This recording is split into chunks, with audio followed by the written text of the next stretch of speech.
إلا خاتم النبيين اللہ رب العزت کی حمد و ثنا ایک رحمت والا جناب محمد صلی اللہ علیہ وسلم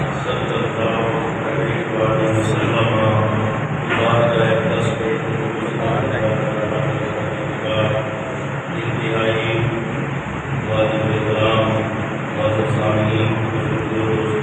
السلام علیکم ورحمۃ اللہ۔ ماہ ذیقعدہ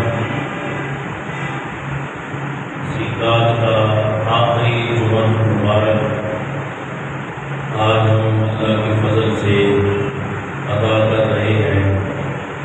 پچھلے جمعہ مبارک پر حضرت سیدنا ابراہیم علیہ السلام آپ کا تذکرہ عظمت کو بیان کیا تھا۔ اس جمعہ مبارک پر بھی حضرت سیدنا ابراہیم علیہ السلام کی عظمت کو بیان کرنے کی کوشش کروں گا۔ اللہ کی بارگاہ میں دعا ہے خالق کائنات ہم سب کی حاضری کو ہم سب کے لیے ذریعہ نجات بنائے۔ حضرات محترم، جب لوگ اللہ کے گھر کو چھوڑ کر کھیل کود میں مصروف ہو جائیں تو پھر اللہ کی طرف سے عذاب آنے کا انتظار کریں۔ یہ لوگ اس امت پر ہم چونکہ پیارے آقا حضرت محمد مصطفیٰ صلی اللہ علیہ وآلہ وسلم کے امتی ہیں، اس لیے بچے ہوئے ہیں۔ نمرود کی قوم بھی کچھ ایسے معاملات میں پھنسی ہوئی تھی۔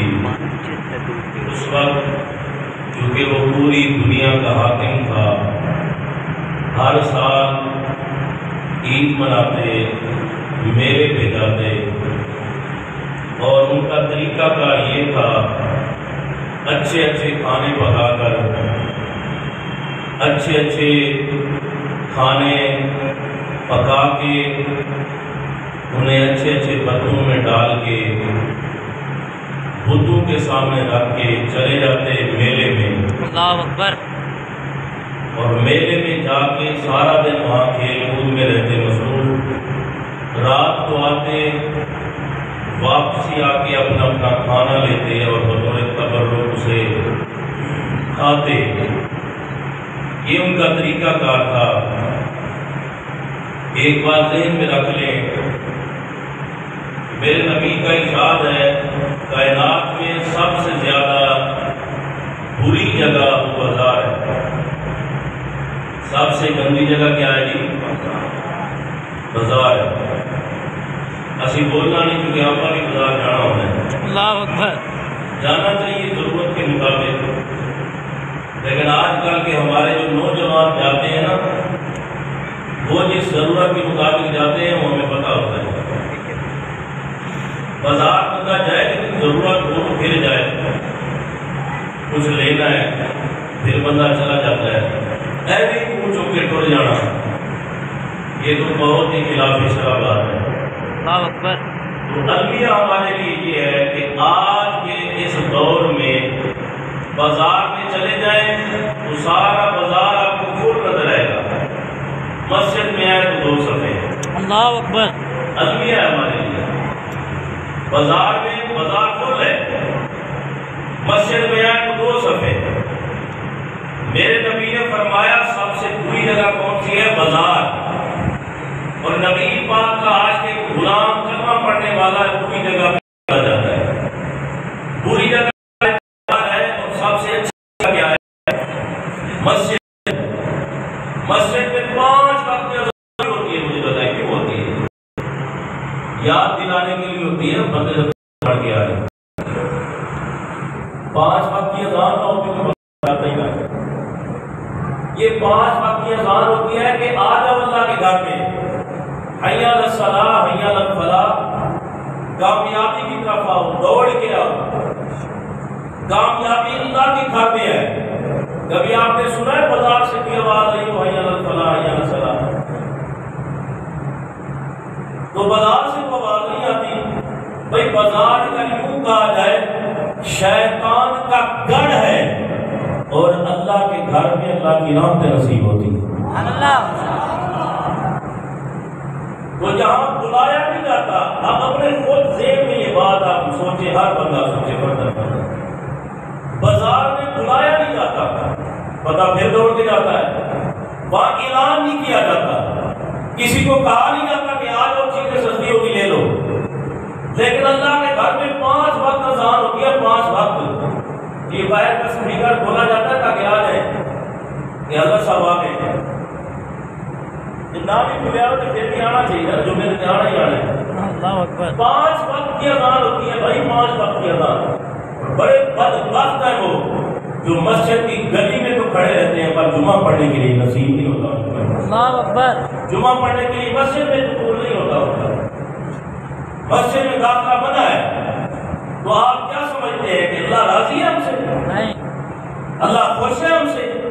بھائی وہ ناراض ہو تو وہ روٹی کے لقمے نہیں چھینتا، وہ تمہاری ٹور کو نہیں چھینتا، کپڑے تمہارے وہ خراب نہیں ہونے دیتا، وہ تمہاری ٹور ملے گیری چودھری پن یہ بھی ختم نہیں ہونے دیتا۔ اگر اللہ ناراض ہو تو سجدوں کی توفیق چھینتا ہے۔ تو غور کیا کرے اپنے اوپر کہ مسجد میں نہیں جاتے تو اللہ ناراض ہے۔ اگر اللہ کو راضی کرنا ہے تو مسجد میں آذان ہو، رب کے گھر میں آ کے رب کی بارگاہ میں سجدہ کر کے کہیں یا اللہ پچھلے معاف کر، آئندہ گناہ نہیں کریں۔ سب سے بری جگہ کیا ہے؟ بازار، اور سب سے اچھی جگہ کیا ہے؟ مسجد۔ بازار میں اعلان نہیں ہوتا، مسجد میں 5 وقت اعلان ہوتا ہے، موسم کہتا ہے آ جاؤ اللہ کے گھر میں، کامیابی کی طرف آ جاؤ، کامیابی کی طرف آ جاؤ، کامیابی کی طرف آ جاؤ، لیکن ہم پھر نہیں آتے، پھر دوڑ جاتے ہیں۔ مسجد میں نماز ہو رہی ہے اور ادھر باہر بیٹھ کے بندے گپے لگا رہے ہیں، ادھر بیٹھ کے۔ اللہ اکبر، میرا اللہ اکبر۔ چونکہ میں نے اپنی گناہگار آنکھوں سے دیکھا ہے تو اس کی کٹے رہا۔ یہ بڑے افسوس کی بات ہے، ناراض نہ ہونا۔ مسجد میں نماز کے وقت پر باہر بیٹھ کے گپے لگانے کا کیا تم بنتا ہے؟ اللہ کو جواب نہیں دینا۔ سب سے پہلے یوں تو آپ کو پتا ہے نا، پہلے نماز کا سوال ہوگا، نماز کا سوال ہوگا تو پھر نماز پڑھنے کے لیے آئے گے تو نہ جواب دیں گے نا۔ تو میرے نبی نے فرمایا سب سے بری جگہ وہ بازار ہے، سب سے اچھی جگہ مسجد ہے۔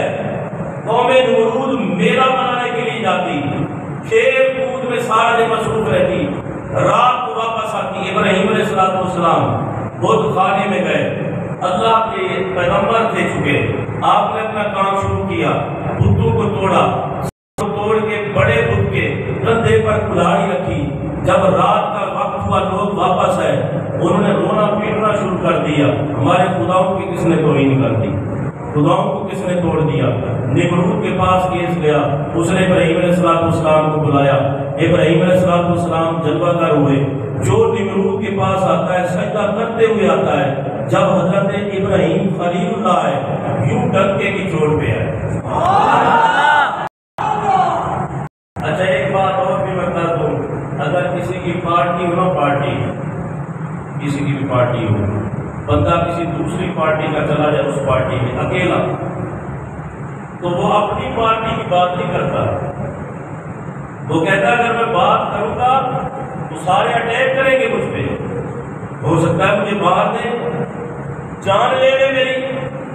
وہ اپنی پارٹی کی بات نہیں کرتا، اپنی کی پارٹی کے ساتھ کہتا ہے ہاں ٹھیک ہے ٹھیک ہے، کیونکہ ان کی پارٹی میں گیا گروپ سارا ان کا ہے، سارے بندے ان کے ہیں، تو وہ ان کی پارٹی کی ہی بات کرتا ہے، ڈر کے مارے کہیں نقصان نہ پہنچائے۔ صدقے جائیں ابراہیم علیہ السلام کے، پارٹی ساری نمرود کی ہے، بندے سارے نمرود کے ہیں، اس سعید کے ہیں، اکیلا تنہا جناب ابراہیم، حضرت ابراہیم خلیل اللہ خدائی پاور کے ساتھ نمرود کے دربار میں گئے، سجدہ پتا تھا نہیں کروں گا تو اٹیک ہوگا، فرمایا کوئی پرواہ نہیں ہے مجھے، اگرچہ میں اکیلا ہوں پر میرے دل میں خوف خدا ہے، مجھے پتا ہے جب تک میرے دل میں خوف خدا ہے، کائنات کی کوئی چیز میرا کچھ نہیں بگاڑ سکتی۔ سبحان اللہ، سبحان اللہ، سبحان اللہ، بے شک۔ ابراہیم علیہ السلام کا نے تنہا سجدہ نہیں کیا نمرود کے دربار میں، نمرود کہنے لگا مجھے سجدہ نہیں کیا، آپ نے فرمایا تجھ جیسے لعنتی کو کون سجدہ کرے؟ آپ اس نے کہا نہیں جی میں خدا ہوں، جو میرے دربار میں آتا ہے سجدہ کرتا ہے۔ آپ نے فرمایا میں اسے سجدہ کرتا ہوں جس نے تجھے بھی پیدا کیا، تیرے ان ماننے والوں کو بھی پیدا کیا، ساری کائنات کو بنایا، مجھے بھی بنایا، میں اس کو پیدا کرتا ہوں۔ اس نے کہا اس پر دلیل؟ آپ نے فرمایا ربی الذی یحیی و یمیت، اللہ اکبر، میرا رب وہ ہے زندہ بھی کرتا ہے مارتا بھی ہے، کیونکہ آپ کو پتا ہے کافر ویسے چبل ہونے لگے، بے شک، بے شک۔ اور نمرود بھی بڑا چبل تھا، اس نے کہا انا احیی و امیت، میں بھی زندہ کرتا ہوں میں بھی مارتا ہوں۔ آپ نے فرمایا کہ دو قیدی بلایا، جس کو رہا کرنا تھا اس کو مار دیا، جس کو مارنا تھا اسے رہا کر دیا۔ میں کہا لو جی، ابراہیم علیہ السلام سمجھ گئے اس سے بڑا بے وقوف دنیا میں ہے ہی کوئی نہیں۔ اللہ اکبر۔ زندہ کرنے کا مطلب یہ نہیں ہے کہ جس کو مارنا تھا اسے چھوڑ دیا، اور مارنے کا مطلب یہ نہیں ہے جس کو چھوڑنا تھا مار دیا۔ ابراہیم علیہ السلام سمجھ گئے۔ آپ نے فرمایا بڑا ہی بدبخت ہے، نامراد نمرود ہے، عقل بھی کوئی نہیں، بالکل فارغ ہے۔ ابراہیم علیہ السلام نے چلو اس نے یہ بات کہی، آپ نے دوسری دلیل پیش کی، فرمایا فَإِنَّ اللَّهَ يَأْتِي بِالشَّمْسِ مِنَ الْمَشْرِقِ فَأْتِ بِهَا مِنَ الْمَغْرِبِ۔ فرمایا نمرود سن لے، دوسری بات یہ ہے میرا اللہ میرا رب مشرق سے سورج کو نکالتا ہے، اگر تو رب ہے تو مغرب سے نکال۔ قرآن مجید کہتا ہے فَبُهِتَ الَّذِي كَفَرَ، چھکے چھوٹ گئے کافر کے، مر گیا نمرود۔ وَاللَّهُ لَا يَهْدِي الْقَوْمَ الظَّالِمِينَ، یاد رکھیں جی ظالمان کو اللہ ہدایت دینا ہی نہیں۔ جب یہ بات سنی کہ تو مشرق سے، میرا رب مشرق سے نکالتا ہے، ابراہیم علیہ السلام نے کہا کہ تو مغرب سے نکال اگر خدا ہے۔ اب بیچارے نے کیا مغرب اور مشرق اس نے کیا نکالنا تھا، وہ ہو گیا خاموش۔ اب بندے کے ذہن میں ایک بات آتی ہے، ابراہیم علیہ السلام نے تجھے کہہ دیا کہ میرا رب مشرق سے نکالتا ہے، تو مغرب سے نکال، اگر تو رب ہے۔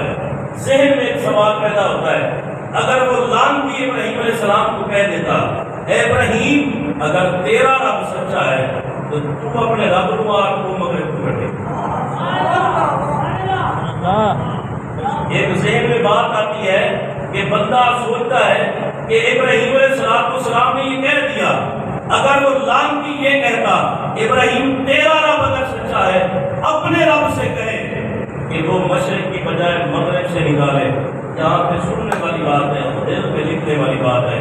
صاحب معارج النبوت رحمت اللہ تعالیٰ علیہ نے خوبصورت بات لکھی ہے، وہ کہتے ہیں اگر نمرود یہ کہہ دیتا کہ اے ابراہیم تیرا رب سچا ہے تو مغرب سے طلوع کرے، تو ابراہیم علیہ السلام کی بارگاہ میں اللہ نے جبریل کو بھیجا۔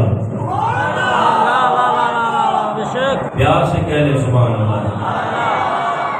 اور میں آپ کو بتاؤں، ہاں میں نبی پاک کے نوکر، سرکار کا میلاد بھی مناتے ہیں، غوث پاک کی گیارہویں ولیوں کی عظمت کو بھی بیان کرتے ہیں، صحابہ کی شان کو بھی، آل بیت کی عظمت کو بھی، ہر نبی کو بھی مانتے ہیں۔ ہم وہ تھوڑے ہیں۔ اچھا یہاں پہ ایک اور بات آپ کو کر دوں، جب فرعون کا دور تھا نا، فرعون کا، وہ فرعون کے دور میں حضرت موسیٰ علیہ السلام ہے، میں نے پچھلے جمعے پڑھا کیا، لیکن اگر آپ پڑھ رہے کتابوں میں تو لکھا ہے فرعون نہیں چاہتا تھا کہ موسیٰ علیہ السلام کا میلاد منایا جائے۔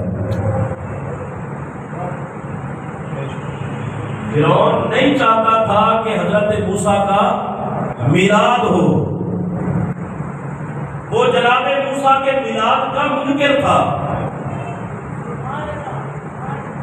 وہ چاہتا تھا کہ موسیٰ علیہ السلام نہ آئے، میلاد کا منکر تھا۔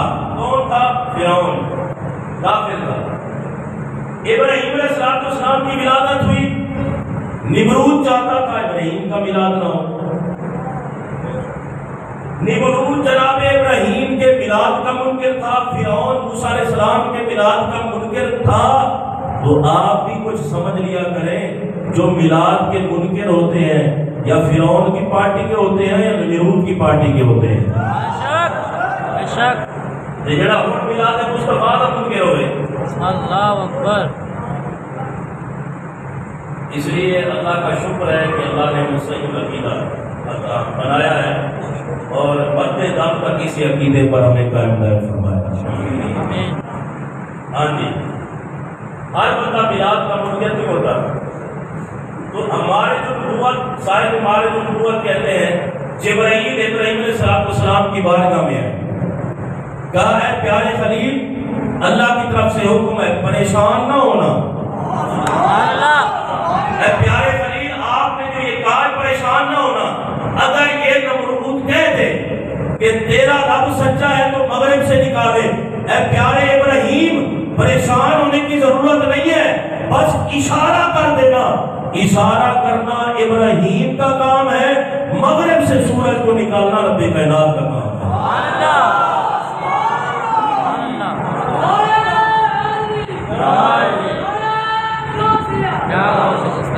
فرمایا پیارے خلیل پریشان ہونے کی ضرورت نہیں ہے اور ڈرنے کی ضرورت نہیں ہے۔ تنا ابراہیم علیہ السلام نمرود کے دربار میں ڈٹ گئے اور ڈٹ کے آپ خطاب فرما رہے تھے۔ اب ان کے پاس جواب کوئی نہ رہا۔ نمرود نے اپنے چیلوں سے مشورہ کیا کیا کیا جائے، انہوں نے کہا ہمارے خداؤں کی توہین کی ہے، ان کو قید کر دیا جائے۔ ابراہیم علیہ السلام کو قید کر دیا گیا کچھ دنوں تک۔ پھر ایک چار دیواری تیار کی گئی پتھر کی، 30 گز لمبی تھی، 20 گز چوڑائی میں تھی، تو اس میں لکڑیاں جمع کر دی گئی۔ مفسرین کرام کہتے ہیں 1 مہینے تک لکڑیاں جمع کرتے رہے۔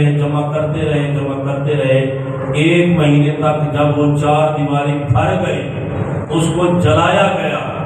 اب اس کی تپش پتہ کتنی تھی، اگر کوئی پرندہ اوپر سے گزرتا تو اس کا قیمہ بنتا، پرندہ ہوا سے اوپر گزرتا اس کا قیمہ بن جاتا۔ مگر جو قریب والے لوگ تھے ان تپش اتنی تھی وہ سارے اپنے اپنے گھروں کو چھوڑ کے چلے گئے، اتنا زیادہ آگ جلائی۔ اب کہا گیا کہ ابراہیم علیہ السلام کو اس میں کس طرح ڈالا جائے۔ شیطان لعین نے مشورہ دیا من جنین تیار کرو، اس میں بٹھا کے ابراہیم علیہ السلام کو آگ میں ڈال دیا جائے۔ من جنین تیار جس نے کروائی تھی، جس نے کی تھی، اللہ نے اس کرنے والے کو زمین میں دھنسا دیا اور قیامت تک وہ زمین میں دھنستا رہے گا۔ جو اللہ والوں کے دشمن ہوتے ہیں ان کا بیڑا غرق ہو جاتا ہے، ان کا کھ نہیں رہتا۔ آج سمجھ آیا کریں جو اللہ والوں سے منع کرتے ہیں ان کی پارٹی کون سی ہے، اور جو اللہ والوں کے قریب کرتے ہیں ان کی پارٹی کون سی ہے۔ اللہ والوں کے جو دشمن ہوتے ہیں ان کا بیڑا غرق ہو جاتا ہے، ان کا کھ نہیں رہتا۔ ابراہیم علیہ السلام کو آگ میں ڈالنے لگے تو ساری مخلوق اللہ کی بارگاہ میں کہتی ہے یا اللہ تیرا پیغمبر ہے آگ میں جا رہا ہے، یا اللہ ہمیں اجازت دے ہم تیرے پیغمبر کی مدد کریں سوائے گرگٹ کے۔ گرگٹ کا پتہ ہے نا، گرگٹ کے علاوہ باقی سب نے کہا یا اللہ ہمیں اجازت دے تیرے پیغمبر کی ہم مدد کریں۔ رب نے کہا میں تو اجازت دیتا ہوں، اگر میرا پیغمبر بھی اجازت لے تو پھر بات ہے، میرا پیغمبر تم سے مدد نہیں لے گا، وہ صرف میری بارگاہ میں رجوع کرتا ہے۔ سب نے کہا کہ اے ابراہیم خلیل اللہ ہم تمہاری مدد کریں۔ آپ نے فرمایا میری مدد وہی کرے گا جس نے مجھے پیدا کیا، میرا حامی وہی ہے جس نے مجھے پیدا کیا، جو میرا پروردگار ہے وہی میرا حامی ہے، وہی میرا مددگار ہے، میں کسی سے کچھ نہیں مانگوں گا۔ ابراہیم علیہ السلام نے درس دیا او پھنسنے والوں مشکلات میں پھنس جاؤ تو ڈر ڈر کے دھکے نہ کھاؤ، اللہ کی بارگاہ میں آؤ، سر کو جھکاؤ، اپنے رب سے رابطہ قائم کرو، تعلق جوڑو۔ مانگنا تمہارا کام ہے، عطا کرنا رب کائنات کا کام ہے۔ ابراہیم علیہ السلام جانے لگے، ہوا پر مقرر فرشتہ آپ کے پاس آتا ہے اور کہتا ہے اللہ کے پیارے خلیل اگر آپ کہیں تو ایسی آندھی لاؤں ساری اس آگ کو ختم کر دوں. آپ نے فرمایا نہیں مجھے تمہاری ضرورت نہیں, میرے لیے میرا رب کافی ہے. پانی پر مقرر فرشتہ ابراہیم علیہ السلام کے پاس آیا اور آ کر کہنے لگا ہے پیارے خلیل اگر آپ اجازت دیں تو پانی لاؤں یہ ساری آگ ختم کر دوں. فرمایا مجھے تمہاری حاجت نہیں, میرے لیے میرا رب کافی ہے. جناب جبرائیل علیہ السلام ابراہیم علیہ السلام کی بارگاہ میں آتے ہیں, کہتے ہیں کوئی حاجت ہے؟ آپ نے فرمایا کوئی حاجت نہیں, میری تمام حاجتیں اللہ کی بارگاہ میں ہے, وہی ساری مشکلات کو حل کرنے والا میرا ہے. السلام کی بات سن کے جناب جبریل کہنے لگے اے ابراہیم اللہ نے اگر کسی کو خلیل بنانا ہے تو وہ ابراہیم کو اپنا خلیل بنائے گا. ابراہیم علیہ السلام کی یاد میں ہم قربانی کے لیے جو کرتے ہیں اسماعیل علیہ السلام کی یاد میں کرتے ہیں. آگ میں ڈالا گیا. اب آپ کو پتہ ہے آگ میں بندہ ہو پھر کیسی کیفیت ہوتی ہے, لیکن اللہ نے کرم کیسا کیا. فرمایا قلنا یا نار کونی بردا و سلام علی ابراہیم, اے آگ ابراہیم علیہ السلام پر ٹھنڈی بھی ہو جا سلامتی والی بھی ہو جا. اور علماء کہتے ہیں اگر اللہ کی طرف سے یہ حکم نہ ہوتا کہ صرف ابراہیم پر ہو جا تو کائنات کی ساری ہو جاتی, ساری ہو جاتا.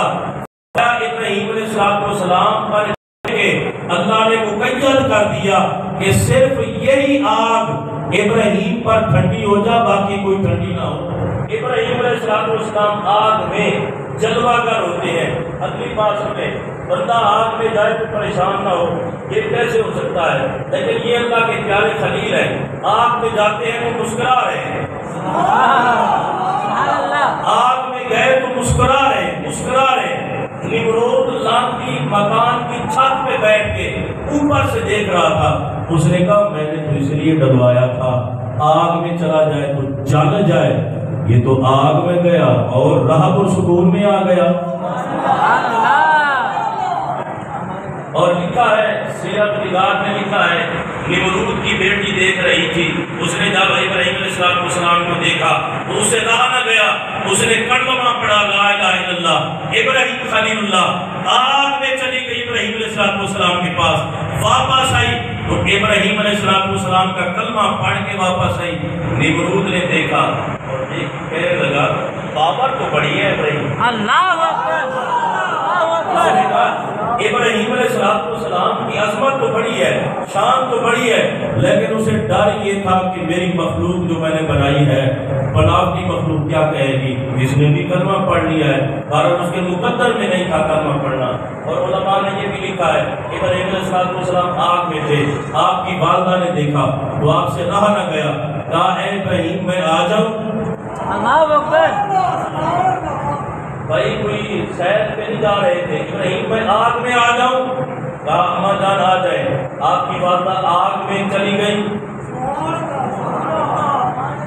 میرا سوال یہ ہے آگ تو ہوئی تھی ابراہیم پر گردار, ٹھنڈی تو کی تھی اللہ نے ابراہیم پہ, تو نمرود کی بیٹی چلی گئی اسے بھی نہ جلایا. اللہ اکبر. کیا سکھے سبحان اللہ. بھائی آگ تو گلزار ہوئی حضرت ابراہیم علیہ السلام کے لیے, بے شک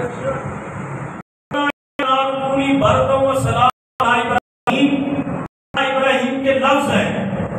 تو پھر ابراہیم علیہ السلام کے پاس نمرود کی بیٹی گئی, آگ نے اسے بھی نہیں جلایا.